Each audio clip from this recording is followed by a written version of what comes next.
Salut les abonnés! Bonne année 2024 en espérant que vous avez passé un joyeux temps des fêtes. 2024 s'annonce vraiment intéressante car Steven Spielberg et Tom Hanks ont réalisé une nouvelle télésérie qui concerne la Deuxième Guerre mondiale. Plus précisément, ça concerne les bombardiers de la 8e section. J'ai le livre avec moi ici, les maîtres de l'air. Lors du dernier épisode, je vous avais fait mention que j'allais faire tirer un livre de Frères d'Armes. Eh bien, j'ai changé d'idée. Donc, c'est ce livre que je vais faire tirer aux abonnés. Un livre de 800 pages. Un livre vraiment intéressant. J'ai vraiment hâte d'écouter la télésérie. Je me sens comme un enfant à Noël. Donc, pour le tirage, vous devez être abonné. Pour vous inscrire, vous devez être abonné à ma chaîne, bien entendu.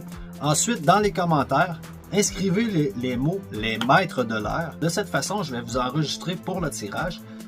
Par la suite, nous allons faire un live. Le live, j'ignore quelle date il sera, mais chose sûre, ceux qui vont être inscrits pour le tirage, je vais communiquer avec vous personnellement pour vous donner la date et l'heure du tirage.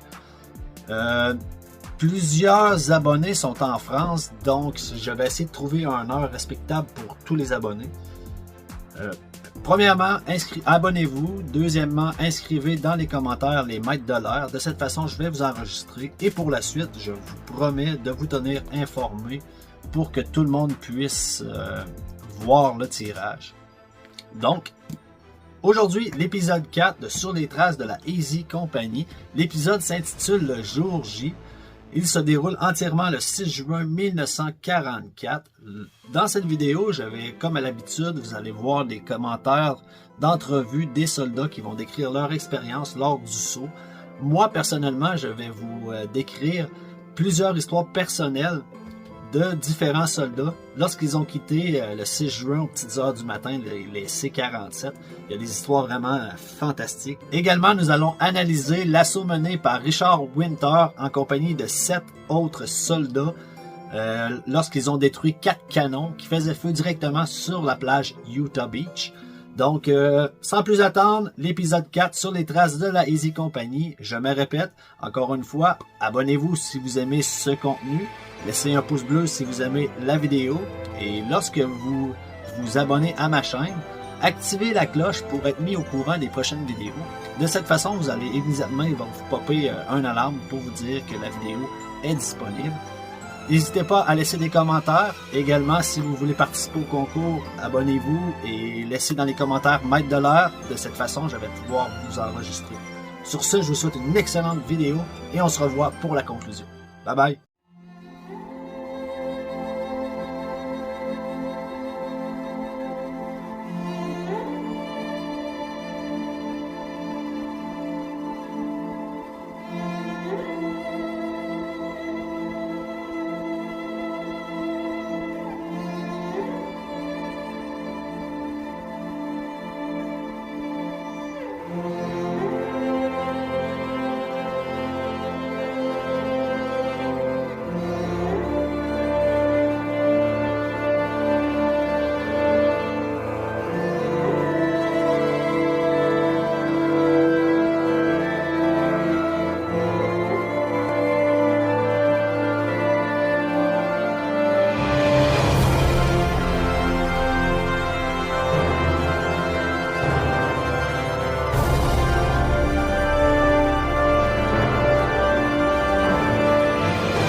Avant le décollage DC-47, chaque pilote s'adressait aux parachutistes à bord des avions et leur donnait deux choix. Soit laisser la porte grande ouverte, ce qui leur permettait durant le trajet de respirer de l'air frais, Et s'ils venaient qu'à être touchés, ça leur permettait d'évacuer plus rapidement l'avion. Deuxième choix était de laisser la porte fermée, ce qui permettait aux soldats de pouvoir fumer durant le trajet. À bord de l'avion de Cornwood Lipton, les parachutistes ont décidé de garder la porte grande ouverte. La plupart des hommes étaient assoupis ou endormis à cause des pilules qu'on leur avait données. Les fameuses pilules dont je vous ai parlé à la fin de l'épisode 2. Lipton a fait le voyage allongé par terre, la tête sortie par la porte du C-47. Le spectacle auquel il a assisté est un spectacle qu'il n'avait jamais vu auparavant et que personne depuis 1944 n'a eu la chance de revoir. Il a pu contempler depuis les airs une flotte d'invasion de 6000 bâtiments qui se dirigeaient vers les côtes normandes. Ça devait être incroyable et vraiment spectaculaire à observer.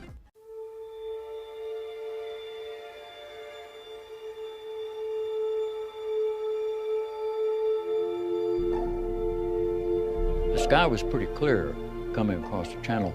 So since I was jump master, I could lie in the door, at the door of the plane with my head out in the slipstream looking down.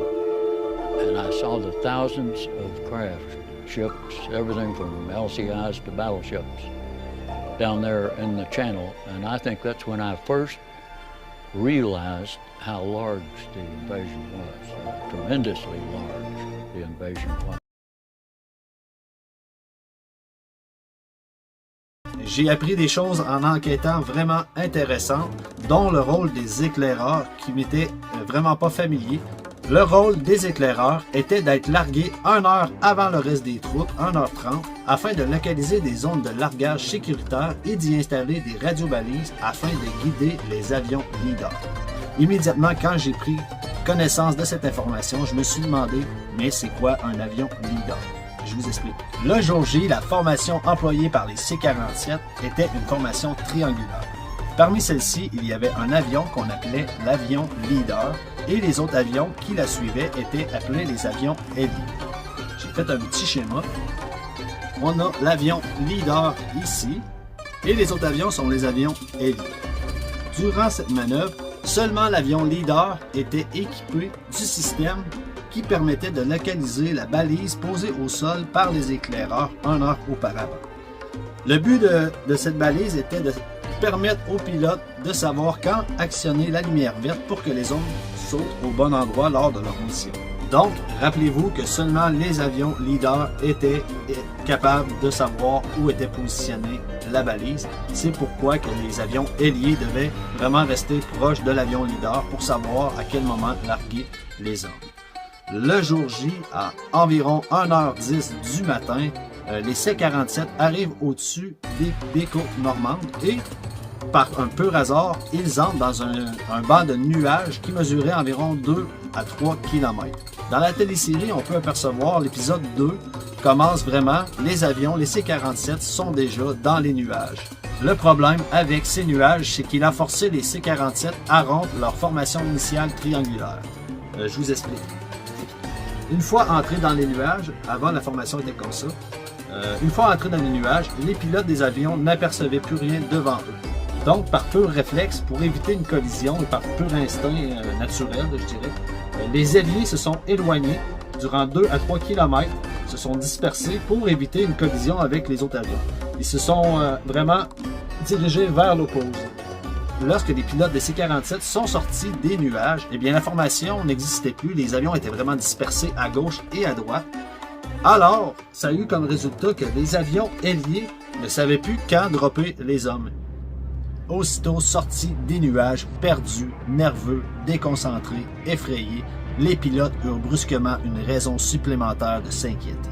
Les batteries anti-aériennes allemandes commençaient à les prendre pour cible. Partout autour d'eux, des balles traçantes bleues, vertes et rouges indiquaient la trajectoire des projectiles. Les pilotes étaient en mode panique. Ils étaient censés réduire leur vitesse avant d'allumer la lumière verte qui permettait le largage des hommes.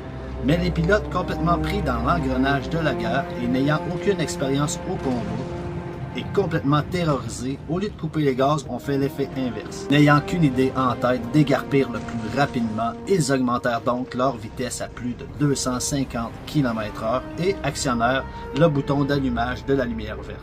Les hommes à l'arrière, eux, n'avaient qu'une seule envie, évacuer les avions plus vite. Volant trop bas, allant trop vite pour la quasi-totalité des soldats, l'atterrissage a été très rude. Ayant sauté à 150 mètres d'altitude et moins, l'atterrissage au sol s'est fait en quelques secondes.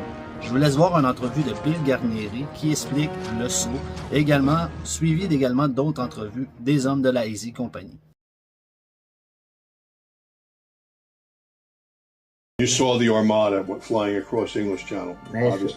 Massive. You said it was incredible to see. Could have walked over on the ship. Could have walked from ship to ship. You could have walked from ship to ship. Tons of ships. Thousands of ships. So where did you land when you jumped out of the plane? Sarah McLeese. Near the church? At the Theater area. From here, go to the corner of 22nd Street. That's how close I went to the church. How high were you flying? What's the height you were flying at? Well, let's put it this way. Open the door, jump out, give me count to 5. 1, 2, 3, 4, boom, to landing. That was it? Quick, bing, bang, boom. And the airplane took off. The pilots of the airplane wanted to get the hell out of there. There was a lot of chaos when that flight over, wasn't there? It wasn't like it was planned. Everything was chaos. That's what made it good. You think that made it good? That made it good, yeah. We were confused. The Germans were more confused than we were. The Germans were? Yes, they were. So when you got on the ground, what happens? What's the first combat you come upon? First thing you saw, the town was on fire. The whole town was on fire. St. Mary Glees was on fire? All on fire. Who the Germans set it on fire? Who knows? Oh. Probably Air Force, probably bombed Okay. it. And as you're running through, you finally get the people start picking up your troopers on the jump stick, and you run across the Germans and the French in the line, all passing buckets of water, trying to put the fire out. When the right past each other, couldn't care up by shooting nobody. Was. We rode for about an hour and a half, I guess, before we went down off the south end of England and then across the Jersey Islands and then across the Cherbourg Peninsula. And that's when the fireworks started. Black was terrible. Any aircraft was absolutely horrendous. It was like a July the 4th celebration 10 times over. Then it would hit under the wings and body, and you could hear it going brrr, like gravel hitting on the fender of a car. You could see tracers all over the place. That's why everybody wanted to get out of the plane as fast as they could. Whether it was high, low, no matter where we were at, out. They wanted out of the plane. They were getting shot up. But finally, the pilots, I'm just happened to read their mind is, okay, we got so much gas, and we're going to have to get back to England. So what are we going to do with all these guys back here? Give them the green light sometime, get out, and we're standing there ready to jump. There was a certain relief, I think, when the green light came on and everybody said, let's go. Then I jumped up on a run and hit the static line with the hook and out the door, you know, and got such an opening blast from the opening shock from the prop blast that it broke this chin strap that we had on this helmet liner. And that's when I lost this famous leg bag that everybody talks about just from the shock of the opening. It just flew right off my foot. I was one of them. It tore right off because we jumped at speeds of 150 miles an hour, maybe even higher, I don't know. And lower than we should have been. But that wasn't bad either because you got to the ground quicker. When it went out the door, opened I looked to see if my parachute was open. You could see a tracer bullet burning holes through the parachute. And they told us that all you'll have to do is shuffle up to the door, throw that leg out, prop blast will hit it, and you're gone. Well, they were right. Only I was gone out and my leg was in. And I was hanging upside down, looking at everything down with my leg in the plane and everything. All this happened in just a split second. And Paul rolled me out, Paul Rogers rolled me out. I just helped him out. I just picked him up, threw him out, I guess. Had to get out. We just wanted to get out so bad. And I come down right behind City Hall, watched them shoot at me all the way, which wasn't very long. And I could see the tracers, and they were kind of spraying around in the air. Whoever the machine gunner was down there that was concentrating on me apparently was not a very good shot. But they were firing in every direction. Even in front of you, back of you, you don't know which way to go. The next thing is that you are getting close to landing and you're saying, there's some trees, there's a road, try and slip to avoid the trees, try and slip to avoid landing on the road. And I slipped a little bit, and my chute fell across the power lines, and I hit that fence and fell into a farmer's garden. And that fence had, I'll never will forget it, it had glass in the top of it and cut me up and everything, but that didn't bother me. I was down, and I got down with my gun. I hit the ground in a kind of a field, and we were way, got looking at my map, and we wasn't anywhere close to where we were supposed to be. We didn't know where we were. We was plumb off our maps that they'd give us. So we had to make our way back. We knew that the beach was to the east of where we were, so we headed that way to get down to the beach to find out where the outfit was. My friend from Erie was in another plane.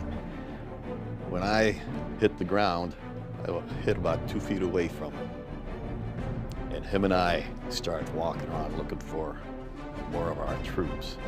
And we were running into Germans everywhere, but we had to hide, you know, because if we didn't, we were dead meat. And I lit in a tree. I had my trench knife, and I reached up and grabbed a hold of it's a big trunk, the tree. I swung into it. I cut those risers with, I think, one swipe, and I come down that tree like a monkey. And then there I was with a trench knife and a canteen and about 6 candy bars in my pocket, ready to fight the German army, you know. So there's 4 guys that were with me on D-Day who did have nothing but a jump knife when they landed. So we had a hope scratch. As it worked out for all of us, later on we run across somebody who had been killed, and you take his weapon, and that's how you get a weapon for D-Day, rather haphazard. We were scattered all over the peninsula practically, so it was quite a confused situation, but we were better prepared for it than the Germans were. The Germans didn't know where we were. Whereas on the beach, those people coming in on those boats, those Germans had those big guns aimed right at them, you know, just waiting on them. They were tough. I admire everyone.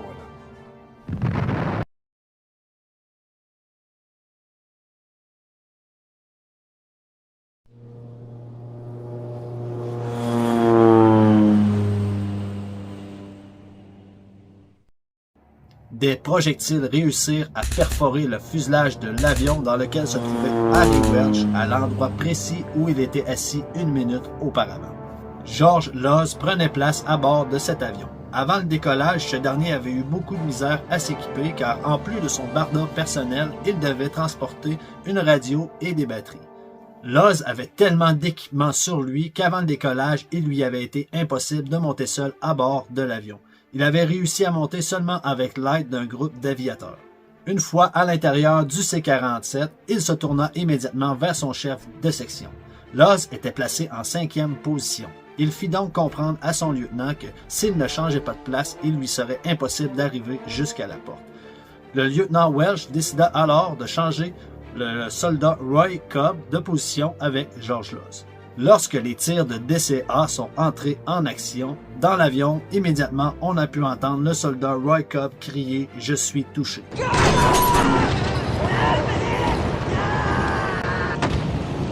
Le lieutenant a immédiatement demandé à Cobb s'il pouvait se tenir debout. Ce dernier de lui répondre d'une façon négative. Donc, Harry Welch ordonna à Mike Rainey de détacher le soldat Cobb. Lorsque ce dernier fut détaché, immédiatement la lumière rouge dans leur avion s'est mise à clignoter, avant d'être détruite par un tir d'obus. Harry Welsh expliquera des années plus tard qu'à ce moment précis, ne sachant plus trop quoi faire, il ordonna à ses hommes de le suivre et sauta le premier hors de l'avion. George Loz, qui était en deuxième position, donna immédiatement un coup à son leg bag pour réussir à lui faire franchir la porte et à son tour sauta dans la nuit. Harry Welsh, le premier à franchir la porte, lorsqu'il fit le saut, leur avion se trouvait à peine à une hauteur de 90 mètres d'altitude. Imaginez-vous qu'au même moment que Harry Welsh sautait de l'avion, un autre C-47 est venu s'écraser en dessous de lui. Le souffle de cette explosion a réussi à projeter Welsh dans les airs et vers la gauche, lui sauvant immédiatement la vie. Son parachute a tout juste eu le temps de ralentir sa chute pour que le choc de l'atterrissage, bien que douloureux, ne lui soit pas fatal. C'est incroyable. Au Québec, il y a une expression qui dit quand t'es pas dû pour mourir, eh bien Harry Welsh n'était pas dû pour mourir. Son heure n'était vraiment pas arrivée. La plupart des hommes de la compagnie E, lors du saut, ont connu une expérience similaire. Leur chute a tellement été courte qu'il leur était vraiment difficile pour eux de s'orienter par la suite. Je vous laisse voir une carte qui permet de mieux visualiser l'éparpillement des troupes le 6 juin en sol français. Sur cette carte, vous pouvez apercevoir les différentes sections ainsi que les différents régiments le jour J. Les hommes ont atterri très loin les uns des autres. Ils avaient espéré que la zone de largage centrée sur Sainte-Marie-du-Mont serait la plus restreinte possible afin de pouvoir se regrouper rapidement. La décision des pilotes de rompre leur formation en entrant dans le banc de nuages avait brouillé tous leurs plans, les éparpillant de 40 ans au sud à Ravensville au nord, soit une distance de 18 km à vol d'oiseau. On se transporte dans l'avion de Corwood-Lipton. Le C-47 à bord duquel il se trouvait zigzaguait, sautait dans le ciel. Les hommes à l'intérieur ne cessaient de crier « Tirons-nous d'ici ».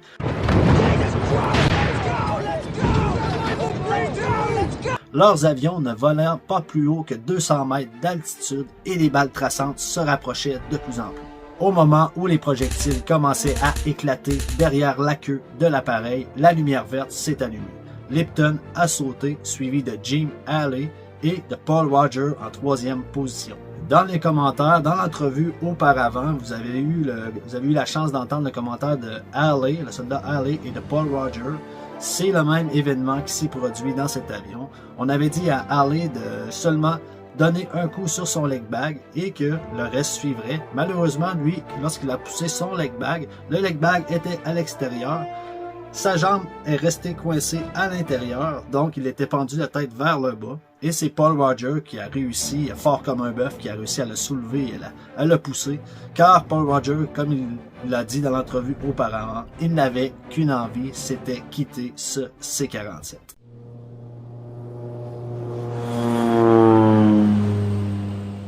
On se transporte maintenant à bord du C-47 piloté par Frank de Fleeta.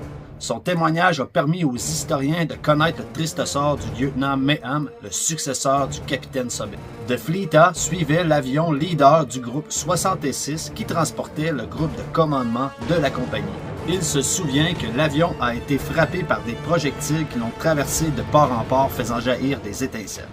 Le C-47 a poursuivi son vol et conservé sa vitesse pendant 1 minute avant de virer lentement vers la droite. De Fleeta se rappelle très bien que l'avion a allumé ses feux d'atterrissage. Pendant un court instant, il a eu l'impression que l'appareil allait réussir à se poser. Mais juste avant l'arrivée au sol, ce dernier a heurté une rangée d'arbres et explosé. Disons que la perte de cet avion a fait mal au haut commandement, les laissant incertains pour la suite. Ça a laissé également un grand vide aux troupes au sol, un vide qui sera rapidement comblé par le soldat Richard Winter.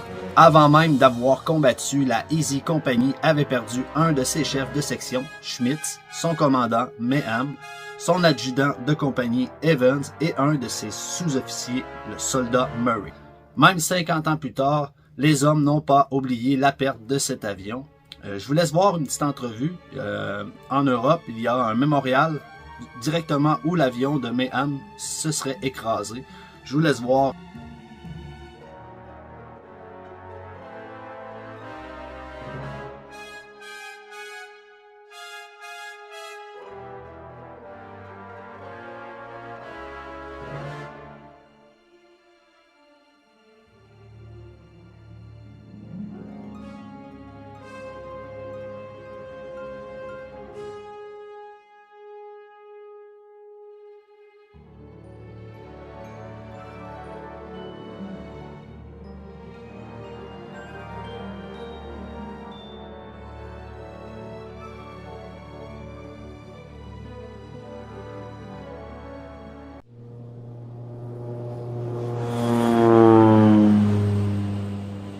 L'avion qui transportait Leo Boyle est le même avion que l'on peut apercevoir dans la télésérie qui transporte Richard Winter ainsi que Bert Christensen.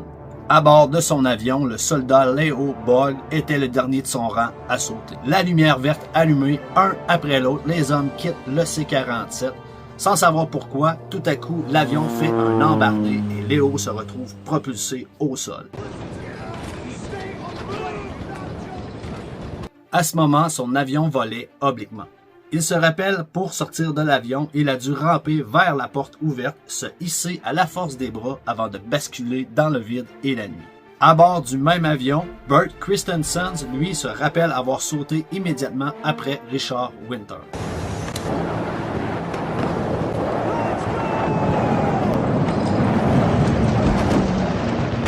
Rien n'était similaire à son entraînement. La secousse créée par l'ouverture de son parachute fut extrêmement violente dans son souvenir. Lors de sa descente, il pouvait entendre les cloches de Sainte-Mère-Église et aperçut un feu qui brûlait dans le même village.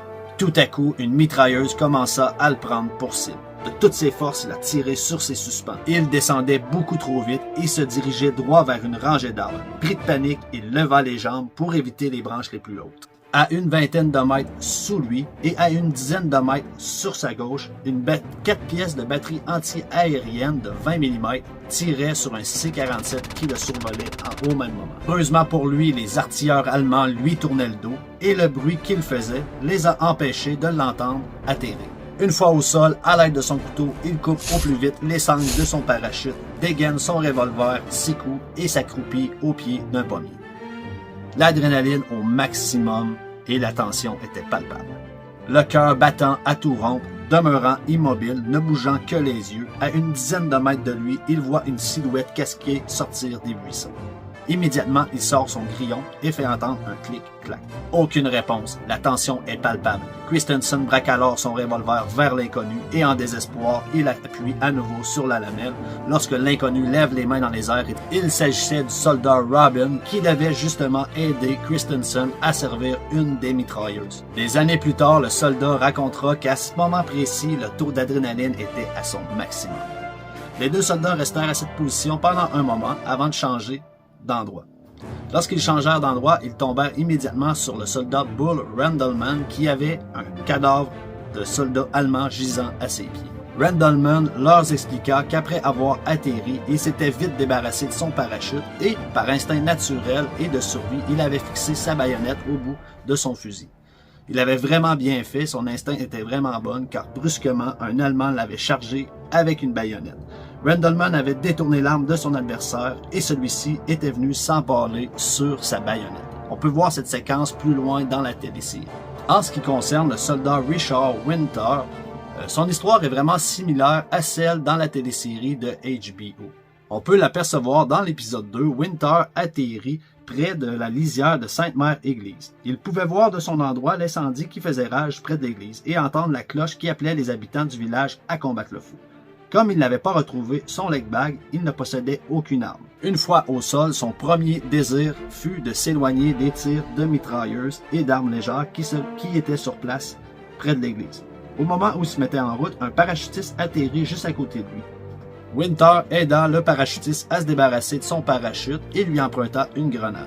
Winter voulait absolument avoir une arme, ça fut son premier réflexe naturel, donc il se dirigea vers un endroit, mais immédiatement ils furent pris par des tirs de mitrailleuses et les deux soldats décidèrent de changer de direction.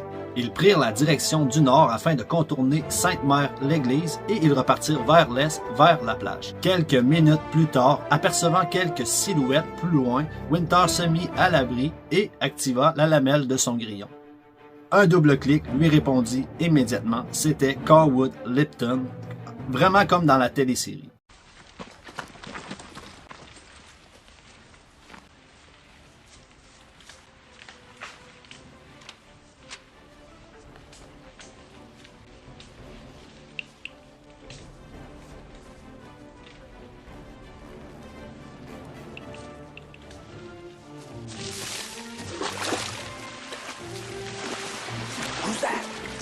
Lieutenant Winters? Is that you?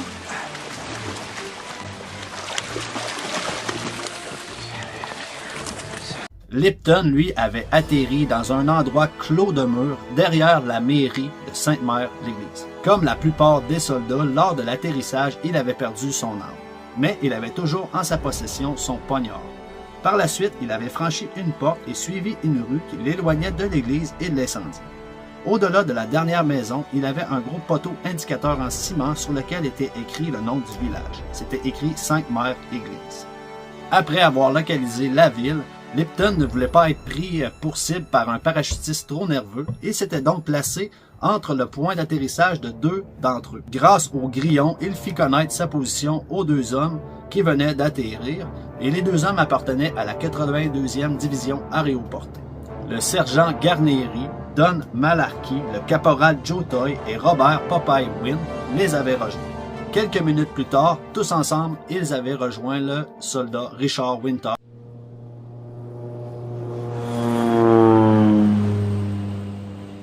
On se transporte vers une autre personne. Le soldat Tom Burgess a également atterri près de Sainte-Mère-l'Église. Au-dessus de sa tête, les avions passaient vraiment à basse altitude, poursuivis par des balles traçantes. Le ciel était rempli de parachutistes américains. Des silhouettes indistinctes et impossibles à identifier couraient ou rampaient dans les prés et des mitrailleuses crépitaient de tous les côtés. Après avoir atterri et coupé les sangles de son parachute au couteau, Burgess s'était empressé de répondre rapidement à l'aide de son grillon à une réponse d'un lieutenant sur place qu'il ne connaissait pas. Par la suite, d'autres soldats de la 82e les ont rejoints. Le lieutenant a immédiatement placé Tom Burgess comme éclaireur en tête du peloton. Rendu à l'intersection de deux haies, un soldat allemand fit soudain éruption et tira sur Burgess. La balle a traversé la joue droite, fracturé l'os malaire, démantibulé l'articulation temporomandibulaire avant de ressortir par l'arrière du cou. Du sang giclait de sa joue, de son cou et de son oreille. Tom Burgess suffoquait. En une fraction de seconde, il s'est rappelé que lors de leurs entraînements, on leur avait enseigné que lorsqu'un soldat était blessé, l'important était de ne pas paniquer. C'est ce qu'il fit à cet instant. Il s'est donc efforcé de rester calme. Ses compagnons l'ont pensé de leur mieux et amené jusqu'à une grange proche. Une fois rendu là-bas, il s'est écroulé dans le foin et s'est évanoui, avant de se réveiller le lendemain. Burgess décrit dans ses mémoires que la nuit suivante, dans la grange, un paysan français est entré et s'est assis à côté de lui, lui a pris la main et l'a même embrassé. Il avait apporté une bouteille de vin et du manger. Au matin du 7 juin, dans les petites heures du matin, le paysan français est allé chercher deux infirmiers et leur a prêté une charrette attelée d'un cheval avec laquelle ils ont pu transporter Tom jusqu'à la plage. Évacué vers l'Angleterre puis vers les États-Unis, Burgess a débarqué à Boston la veille de Noël 1944. Longtemps condamné à manger des aliments liquides, il fut enfin capable de mâcher pour la première fois en mars 1945. I slipped a little bit and my chute fell across the power lines and I hit that fence and fell into a farmer's garden. And that fence had, I'll never will forget it, it had glass in the top of it, cut me up and everything, but it didn't bother me. I was down and I got down with my gun.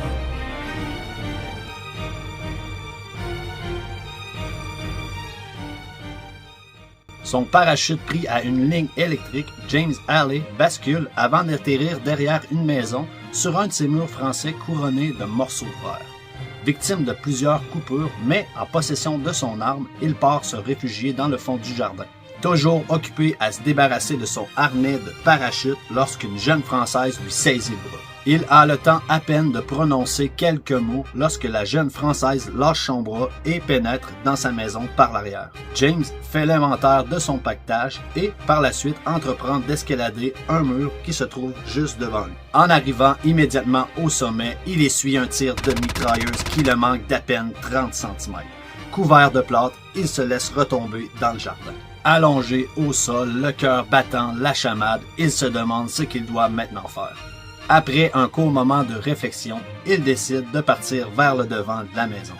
Il a à peine le temps de mettre son projet à exécution que la jeune Française ressort suivie d'un soldat. Tout se passe en une fraction de seconde, mais James immédiatement se dit « Ça y est, mon premier combat aura lieu à l'instant même ». Il braque rapidement son fusil sur l'ennemi, mais heureusement, les deux se reconnaissent à temps. Le soldat devant lui appartient au 505e régiment d'infanterie aéroportée. Au lever du jour, James tombera sur son ami Paul Roger, le soldat qui l'avait fait sortir du C-47 qui le suivait avant le saut. Les deux hommes vont passer une partie de la semaine à combattre auprès du 505e régiment d'infanterie.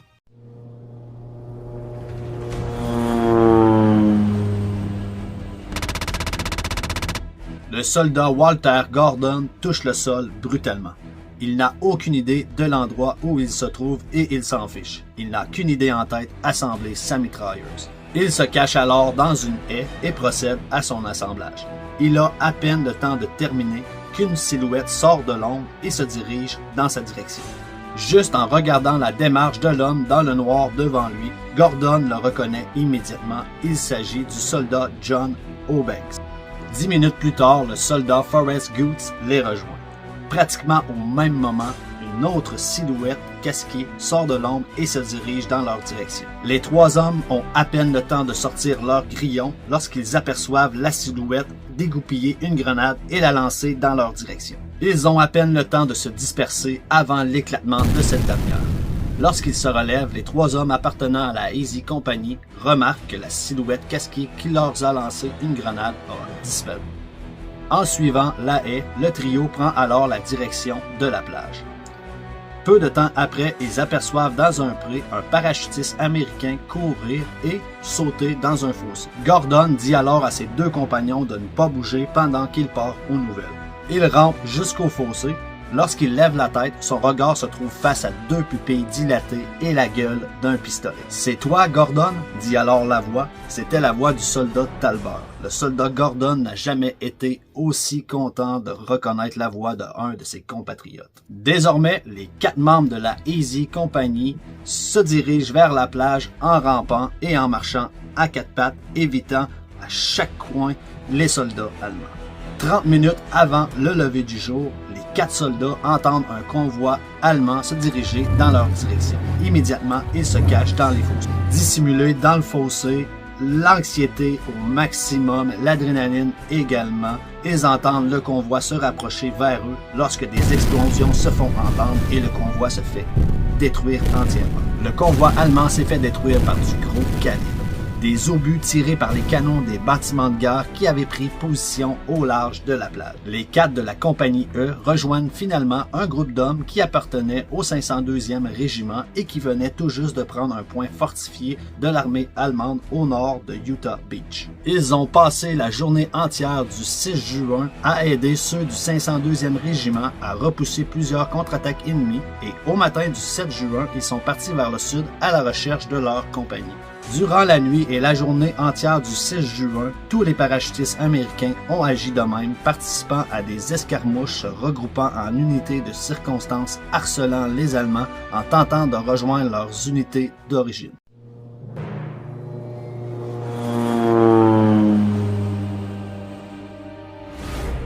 Il est 3 heures le matin, nous sommes le 6 juin, on se retrouve avec le groupe commandé par Richard Winter, Carlwood Lipton, Bill Garnery, le soldat Malarkey, des hommes de la 82e division et j'en passe. Le groupe marche silencieusement sur une voie ferrée lorsqu'ils entendent venir au loin sur la route une patrouille motorisée allemande.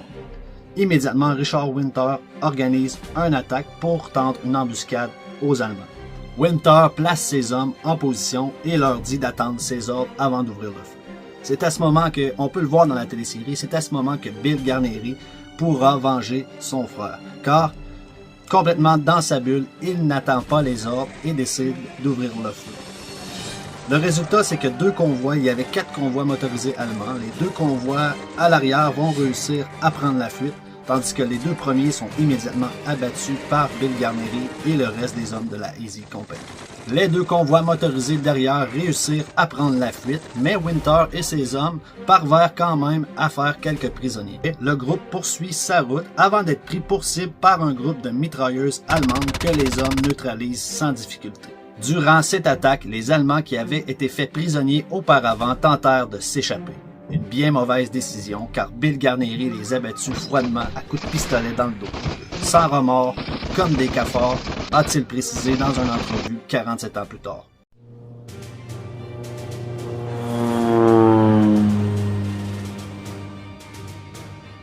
6 heures le matin, le groupe Winter rencontre finalement Jerry Gross, le commandant de la compagnie D, qui était en compagnie d'une quarantaine de ses hommes de la compagnie Dog. Toujours sans nouvelles de l'avion du groupe 66, l'avion du commandant Thomas Meehan. C'est à cet instant que Richard Winter apprend qu'il devra être le nouveau commandant de la Easy Company. Il s'équipe d'une carabine M1 et complète son barda. C'est vraiment, dans ses mémoires, c'est vraiment à partir de cet instant qu'il s'est senti vraiment prêt à combattre l'ennemi. Ich in diesen Jahren für dich eingesetzt habe, dass ich anständig meine Zeit verwendet habe im Dienste meines Volkes. On se transporte côté allemand vers l'officier Frédéric van der Heydt. Désolé pour la prononciation. Ce dernier est un officier allemand sorti de l'école militaire au milieu des années 20. Frédéric avait combattu en Pologne, en France, en Russie, en Crète et en Afrique. Il commandait le 6e régiment de parachutistes et était l'officier le plus haut gradé présent dans la région le jour J. Des 3 bataillons qu'il commandait, un se trouvait à Carentan, l'autre à Sainte-Mère-Église et le 3e se trouvait à Sainte-Marie-du-Mont. Tous les hommes des 2 derniers endroits tentaient de localiser et d'attaquer l'ennemi, mais la confusion provoquée par le parachutage rendait les contre-attaques allemandes vraiment difficiles, même presque archi-nulles.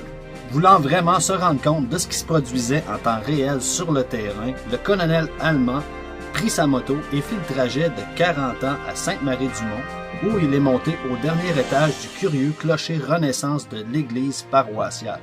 Je vous laisse voir justement l'église paroissiale de Sainte-Marie-du-Mont et la vue en haut du clocher que pouvait avoir le colonel allemand à cette époque.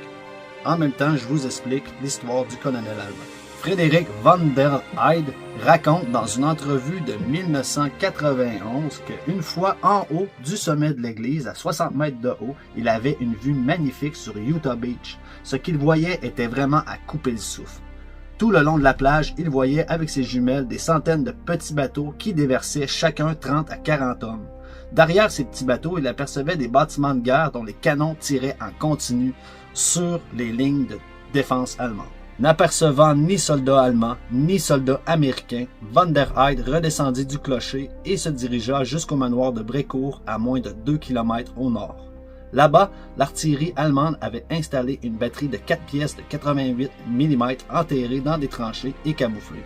Les artilleurs allemands n'étaient pas à leur poste. De toute évidence, ils s'étaient dispersés après les parachutages de la nuit. Van der Heydt repartit en trombe à 40 ans où il donna l'ordre à son premier bataillon d'aller occuper Sainte-Marie-du-Mont et de servir la batterie de Brécourt qui était très bien placée pour tirer sur la plage de Utah Beach. Donc, le premier bataillon de 40 ans se rend sous les ordres de Frédéric van der Heydt occuper les batteries de manoir de Brécourt. Dans la télésérie, lorsque Richard Winter et le groupe de commandement sont réunis, c'est les tirs en arrière-plan. Les tirs en arrière-plan que l'on entend, c'est les 4 canons 88 mm du manoir de Brécourt.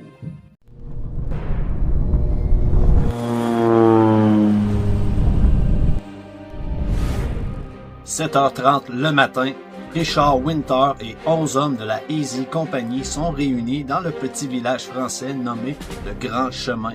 Là, ils attendent leurs prochaines ordres. Depuis 30 minutes environ, 4 canons de 105 mm allemands fait feu sur les plages Utah Beach. La compagnie D, commandée par le commandant Jerry Gross, 30 minutes auparavant, vers les 7 heures, a tenté une attaque frontale pour détruire les canons de 105 mm. Leur attaque n'a pas réussi à aller très loin. 7h35, le capitaine Hester ainsi que le lieutenant Nixon, 2 amis intimes de Richard Winter, viennent le chercher pour lui expliquer la situation. Winter étant le nouveau commandant de la Easy Company, il lui demande s'il pourrait mener une attaque face à ses 4 canons. Richard Winter part seul en reconnaissance pour aller constater la situation pour voir le nombre d'ennemis qu'il avait en face de lui avant d'envoyer ses hommes. C'est ce qui me fascine de ce soldat, c'est que tout le long, durant la guerre, il a toujours agi de cette façon. Il a toujours été le premier à aller constater les lieux. Il n'a pas envoyé personne d'autre à sa place avant lui. Durant son analyse, le commandant réussit à apercevoir le système de tranchées allemand. Il repart donc au petit village français et dit aux 11 hommes de la Easy Company de se préparer. 10h15 le matin, les 12 hommes sont prêts et prennent la direction du manoir Brécourt afin d'aller détruire les 4 canons tirant sur la plage de Utah Beach. La compagnie que le capitaine Sobel avait créée s'apprêtait à passer à l'histoire. L'assaut mené par Richard Winter et ses hommes est devenu un exemple classique d'assaut permettant à une petite unité de s'emparer d'une position défensive tenue par une force supérieure en nombre. Son efficacité tactique lui vaut d'être encore de nos jours enseignée dans certaines armées.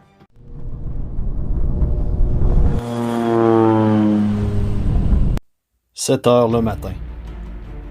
Les 12 hommes de la Easy Company se réunissent au petit village français Le Grand Chemin. Au même moment, les 4 canons 105 mm commencent à faire feu sur les plages Utah Beach. Les hommes de la Easy Company étaient dans cette maison le 6 juin 1944 et l'autre côté de ces haies se trouvaient les 4 canons qui faisaient feu sur les plages. Les hommes de la compagnie D tentèrent de s'emparer des 4 canons en les détruisant, mais leurs attaques n'allaient pas très loin. Ils tentèrent une attaque frontale, ce qui fut un échec total. Comme dit auparavant, la compagnie D avait tenté une attaque frontale afin de détruire les 4 canons de 105 mm. Cette attaque s'était avérée un véritable échec. Le problème avec ces canons, c'est qu'ils faisaient directement feu sur la plage de Utah Beach, rendant le débarquement de la 4e division américaine difficile.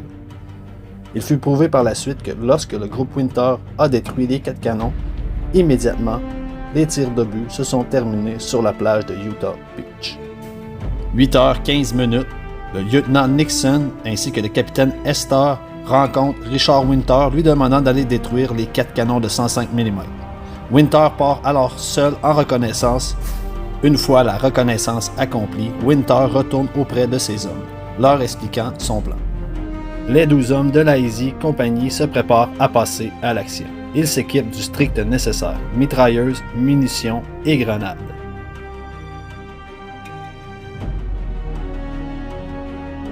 Environ 1 heure plus tard, un petit groupe de seulement 12 hommes de la Easy Company se dirige vers les canons. Pour couvrir leur assaut, Winter place la première de ses 2 mitrailleuses portées par le soldat Petty et Lipgott à travers une haie. Nous allons appeler cette première mitrailleuse numéro 2. Par la suite, Winter déploie sa 2e mitrailleuse portée par les soldats Plesha et Hendricks. Nous allons appeler cette mitrailleuse numéro 1. Les mitrailleuses en place, ceci devrait distraire la MG42 qui devrait concentrer son feu sur ces 2 mitrailleuses. Vous pouvez apercevoir présentement à l'écran la MG42, le nid de mitrailleuse. Winter ordonne alors au soldat Lipton ainsi qu'au soldat Rainey de prendre position plus haut dans la haie afin d'offrir un tir de couverture pour suivre l'avancement des hommes. C'est à ce moment que Lipton va se placer directement dans les arbres. La manœuvre que je viens de vous expliquer, je vous la laisse voir en temps réel.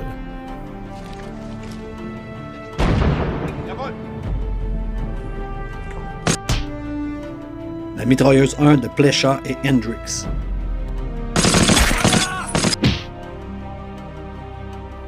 Le nid de mitrailleuses allemand.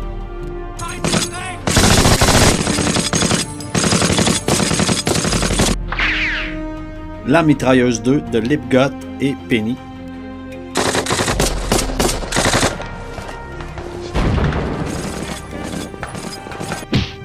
Corwood, Lipton dans les arbres.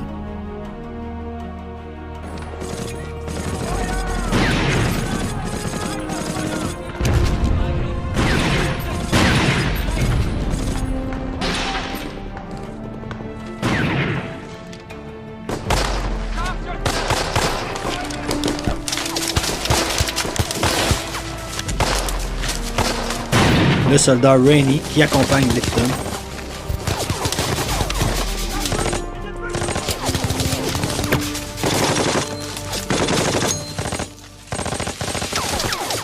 À ce moment, Winter attend que Buck Copton commence son attaque sur le flanc. Des deux côtés, les échanges de tirs vont de toutes parts, les Allemands tombent sous les balles. La MG42 concentre ses tirs sur les mitrailleuses et Winter. C'est ce qui permet à au lieutenant Compton, aux soldats Malarkey et Garnery de s'avancer vers le côté pour permettre une attaque de côté sur les flancs de l'ennemi. À aucun moment, les Allemands vont apercevoir le groupe de Compton avancer. Aussitôt arrivés en position, les 3 hommes dégoupillent leurs grenades et les lancent vers les tranchées. Aussitôt les grenades éclatées, le groupe Winter passe à l'assaut de la tranchée et fonce vers cette dernière. Les Allemands sont pris de panique car les hommes de la Easy Company arrivent de toutes parts. Plusieurs s'enfuient et les autres dans les tranchées se font abattre. Aussitôt la grenade explosée, Winter fonce dans les tranchées et c'est à ce moment que le soldat Popeye Wynne sera blessé. Il ne cesse de demander pardon car il a l'impression de laisser tomber sa compagnie. C'est incroyable. Cela démontre à quel point les hommes de cette compagnie étaient incroyables. Des soldats allemands s'enfuient par le champ et sont couverts par les tirs d'une mitrailleuse MG-42 à l'opposé du terrain. Les soldats allemands s'enfuient par le champ en panique. C'est à ce moment que l'équipe Winter va les abattre.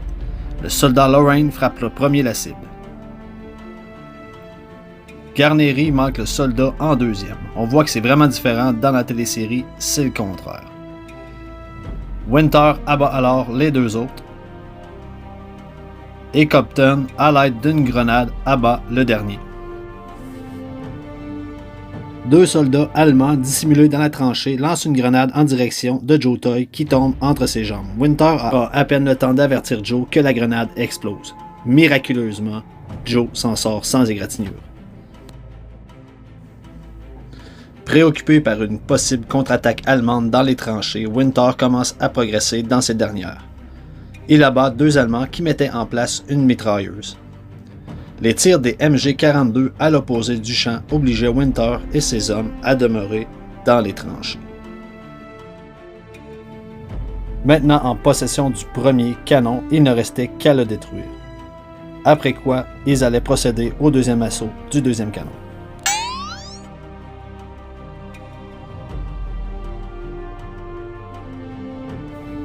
Pour Winter, il était maintenant temps d'attaquer le deuxième canon. À l'aide de 5 grenades, 5 hommes, il chargea la position du deuxième canon.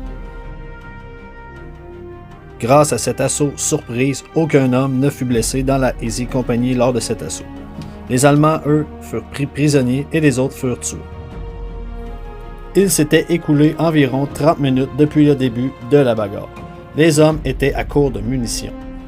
Par chance, 15 à 20 minutes plus tard, des hommes de la deuxième section arrivent en renfort avec des munitions. Winter a décidé qu'il était maintenant le temps de faire l'assaut du troisième canon. Durant l'assaut, un soldat de la Able Company est tué. Mais les Américains sont maintenant en possession des 3 canons et 6 Allemands sont faits prisonniers. Aussitôt le troisième canon pris en possession des Américains, le capitaine Hester arrive avec du TNT. Winter et ses hommes font sauter les canons.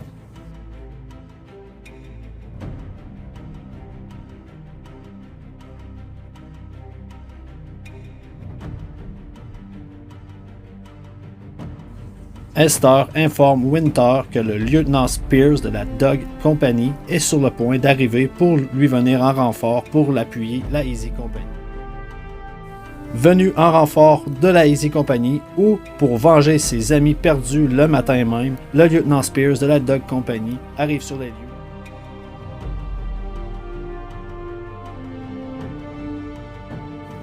Agressivement, attaquant hors des tranchées, la compagnie D s'empare du 4e et dernier canon. Durant l'attaque, un homme de la Fox Company est tué et un autre de la compagnie D est blessé. Les Allemands, dans le 4e canon, sont tués. Et en cas de désespoir, le dernier dégoupille une grenade, mais le lieutenant Spears a le temps de botter cette dernière avec son pied avant qu'elle n'explose.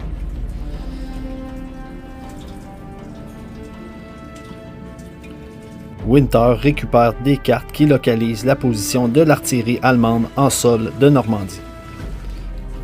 Ayant accompli leur mission, les hommes de la Easy Company se regroupent et quittent les lieux. Il est environ 11h30 le matin lorsque les troupes finissent leur attaque et quittent les lieux. Durant cette attaque, les hommes de la Easy Company ont fait croire qu'ils étaient plus nombreux et ont déstabilisé les Allemands.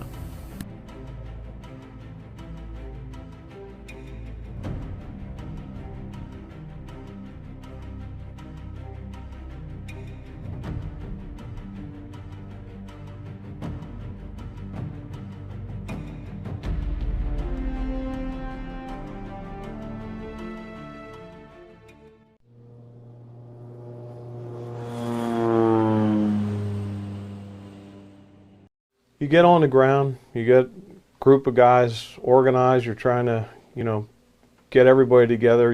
The first thing depicted action that day in Band of Brothers is taking out the 105s. We've got a battery of 105s that's just shelling the hangout of our guys on the beach. Right. You take a handful of guys and go up to take the 105s out. 7 guys, yes.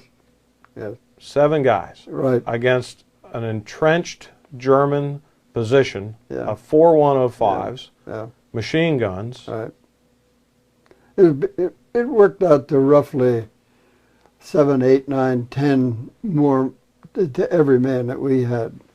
It was hard to tell. They were in trenches, and it's a little hard to judge just how many men you were up. I know that a unit for 105s, if you look at the table of contents in a German manual, and we didn't know this until after the war, but if you looked at a manual, you'll find that a manual for a 105 unit is about 130 men. Well, I'm not saying that we faced 130 men, because there was men that were support positions, ammunition carriers and rear echelon carriers. But the men that we were facing on the line, yes, it was about 7, 8, 9 men for everyone we had. But I hit them on the flank. And that meant that I was taking them on one position at a time. And in doing that, I could use the few guns that I had to create superior firepower, and then rush one at a time. And that's how it worked out. The D Company representatives, men had been sent up before, as you know from reading the book. They tried to take on this position, but they tried to make a frontal attack, and that didn't go very far. But I had, before we kicked this thing off, I had gone off by myself and crawled up there close enough to scout it. And I thought I found the trench, and I found that I knew from training that take it on from the flank. This is part of your training. It is not something that you're dreaming up and creating on the spur of the moment. This is all part of the training that's kicking in. So this doesn't say that you're brilliant, you made a brilliant decision here. Well, it can't be too bad of a decision. It's still being taught. And yeah, it is. So it must have been, in my mind, a brilliant plan, brilliantly carried out, well executed. Your casualties were, I mean, this is unbelievable compared to the 60 to 70, 80 Germans that you were attacking in entrenched positions. I couldn't help but wonder whether Lipton had a second thought about being up in that tree and being exposed. Yeah, he was supposed to protect the right flank. I sent him and Rennie out there to protect the right flank, and it ended up he crawled up this tree. As you go back there today and look at the tree is now 60 years old, older than 60 years. And it's dead. And it's huge, it's big. But at the time he crawled up it, it was a young tree, and the branches were weak.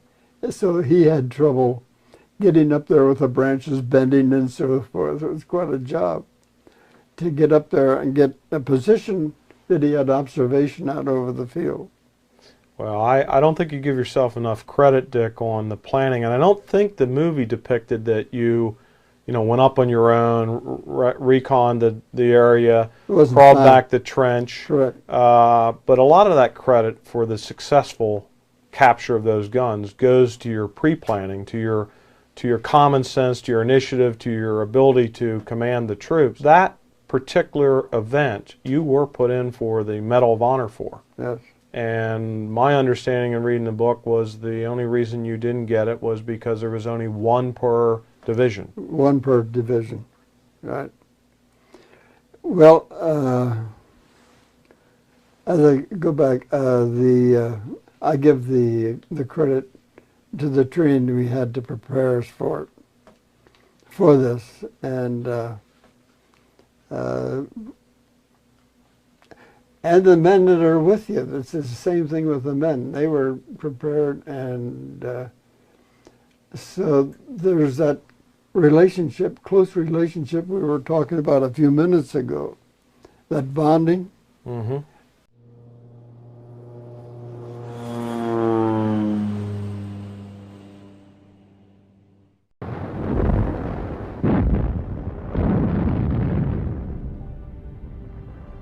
These guns were pointed and firing right down on the beach. And the people out of the landing craft were trying to come onto the beach, and they were firing right down on them.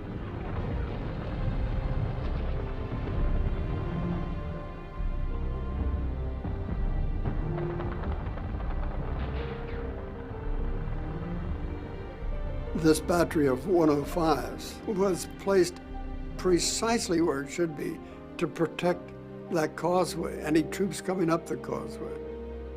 As you sit back years later on and look at it, you think, oh, this was laid out exactly right, tactically.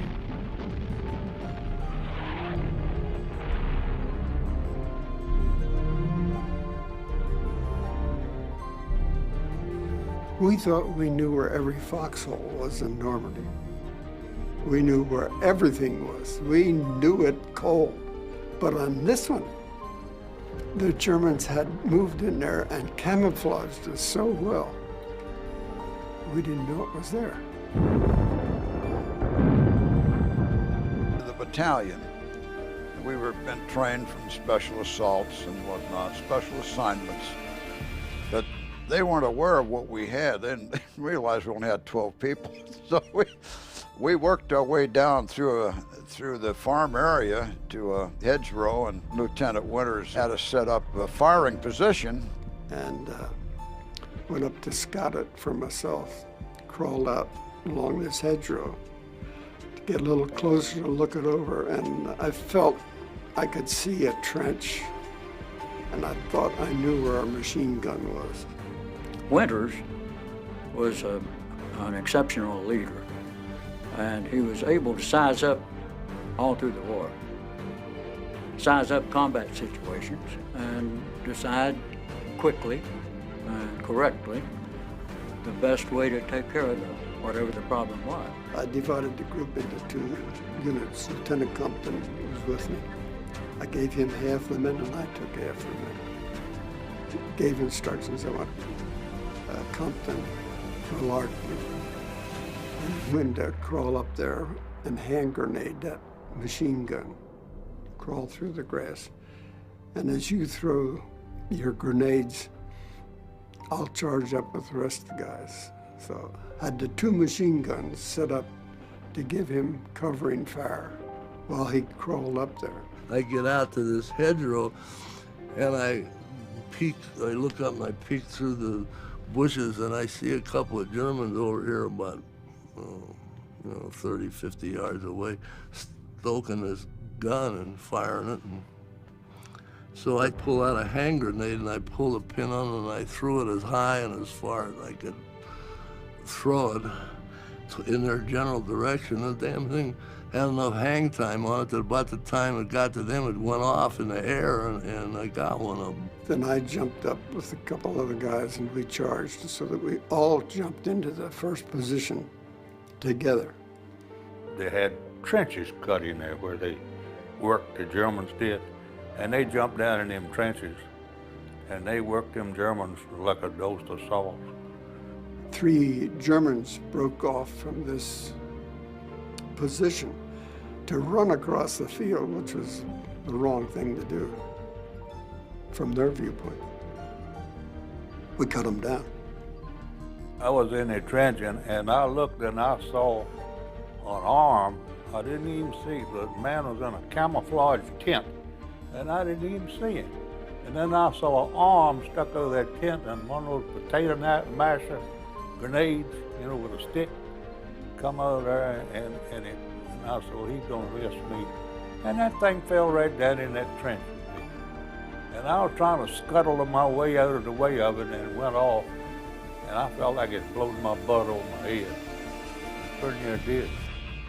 He's behind the enemy lines on D-Day. Does he holler help? No. He hollers, "I'm sorry, Lieutenant. I'm sorry. I goofed." I felt like I kind of let them down, but, you know, that's neither here nor there. My God. It's beautiful when you think of a guy who is that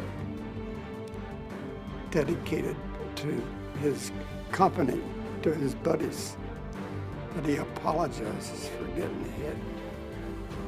But that's the kind of guy he was. And that's the kind each one of them was. They were all the same.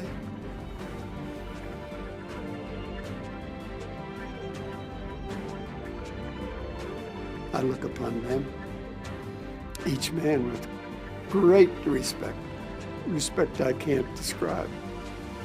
Each one of them proved himself that he could do the job.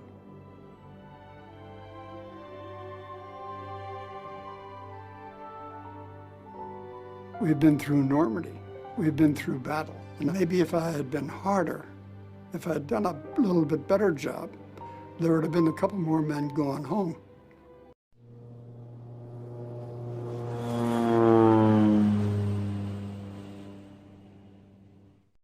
En fin d'après-midi, les Allemands se retirèrent de Sainte-Marie-du-Mont. La Easy Company et le reste du 2e bataillon y firent leur entrée, puis s'avancèrent en direction du sud-ouest jusqu'à hameau de Culloville, où le lieutenant-colonel Strayer établit son PC. Winter installa ses hommes pour la nuit, mit en place des sentinelles et des postes avancés. Chacun mangea ses rations, puis Winter s'en alla seul effectuer une patrouille de reconnaissance. S'éloignant du village, il entendit le bruit des pas d'une troupe marchant sur une route pavée. Le son particulier des bottes cloutées indiquait qu'il s'agissait de soldats allemands. Il s'allongea dans un fossé et la patrouille ennemie passa tout près de lui sans le voir. Il pouvait sentir l'odeur caractéristique des soldats allemands, un mélange de tabac et de cuir trempé de sueur. Le lieutenant Welch se souviendra quant à lui d'avoir fait les 100 pas parmi les hommes endormis en songeant qu'il avait vu la mort de très près.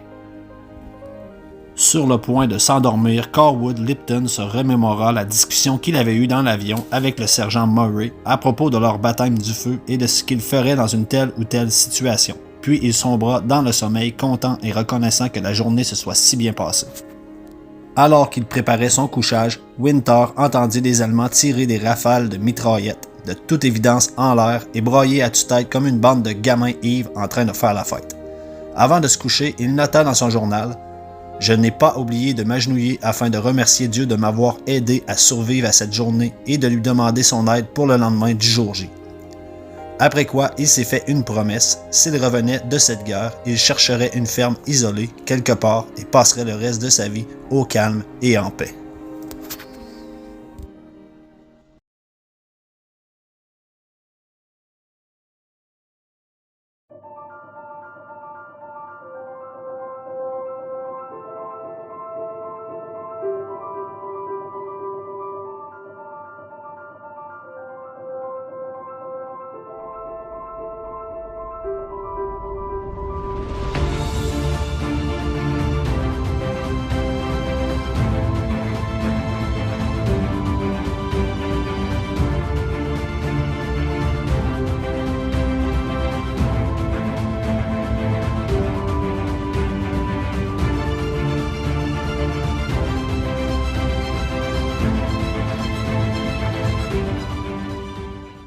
On arrive à la conclusion de cette vidéo.